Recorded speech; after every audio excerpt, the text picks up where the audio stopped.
90 कॉलोनियों को और अप्रूव किया जाता है।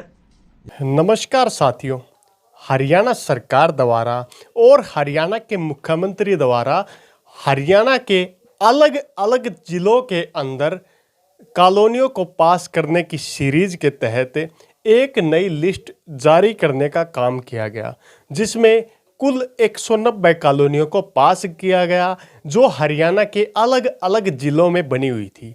अगर इन कॉलोनियों की बात करें तो ये वो कॉलोनियाँ थी जो लंबे समय से लगभग अलग अलग क्षेत्रों में बसाई गई थी। इनमें कई ऐसी कॉलोनियाँ थी जो अवैध क्षेत्र में बसाई गई थी, यानी कि उस ज़मीन पर ज़्यादातर इनमें से बनी जो कॉलोनियाँ थी वो एग्रीकल्चर लैंड पर बसी थी, यानी कि कृषि योग्य भूमि पर। लेकिन हरियाणा सरकार आने वाले चुनाव और कुछ रणनीति के तहत इन कॉलोनियों को पास करने की एक सीरीज चलाती है, जिसके तहत लगातार चौथी लिस्ट हरियाणा सरकार द्वारा जारी की जा चुकी है। इस लिस्ट के तहत हरियाणा सरकार ने कुल 190 कॉलोनियों को पास करने का वायदा किया है और ये कॉलोनियाँ इनकी डिपार्टमेंट के पास जो रिपोर्ट है और जिला मुख्यालय के पास रिपोर्ट भेजी जा चुकी है। ये कॉलोनियाँ पास हो चुकी हैं।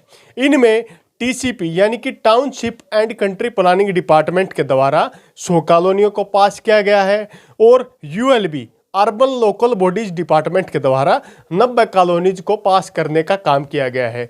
अगर बात करें टीसीपी की, टाउनशिप कंट्री प्लानिंग डिपार्टमेंट के द्वारा अंबाला के अंदर 11, भिवानी के अंदर 3, कुरुक्षेत्र के अंदर 29, सिरसा के अंदर 10 और यमुनानगर के अंदर 47 कॉलोनियों को पास किया गया है, जिनकी कुल संख्या 100 के बराबर पहुंच जाती है। वहीं अर्बन लोकल बॉडीज के माध्यम से यमुनानगर के में 25, फरीदाबाद में 17, पलवल में 15, झज्जर में 12 कॉलोनियों समेत और कई जिलों में 10 से कम संख्या में भी कॉलोनियों को पास करने का काम किया गया है।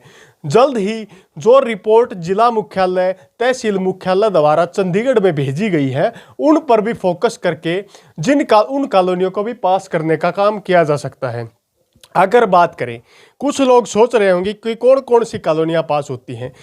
हरियाणा सरकार के township and country planning department और अर्बन लोकल बॉडीज डिपार्टमेंट के द्वारा उन्हीं कॉलोनीज को पास करने का काम किया जा रहा है जो मापदंड पर खरा उतरने का काम करती हैं, यानी कि वे कॉलोनियाँ जहां पर पहले से ही लोगों के सहयोग से या जिन्होंने अनऑथोराइज कॉलोनी को बसाने का काम किया, उनके द्वारा पानी की फैसिलिटी, बिजली की फैसिलिटी जो सरकार के द्वारा दी जाती है, यहाँ पर रोड्स को बनाने की, साथ ही आसपास के एरिया की कनेक्टिविटी को देखते हुए जो कॉलोनी इनके मापदंड पर खड़ी उतरती है, उन्हीं कॉलोनीज को पास करने का काम किया जा रहा है। लेकिन कुछ लोगों द्वारा यह प्रतिक्रिया भी दी जा रही है कि इन कॉलोनियों को पास करने का एजेंडा आने वाला चुनाव होने वाला है, जिसको लेकर हरियाणा की गठबंधन सरकार काफ़ी चिंतित है और इसी को लेकर हरियाणा सरकार इन कॉलोनीज को पास करने का काम कर रही है।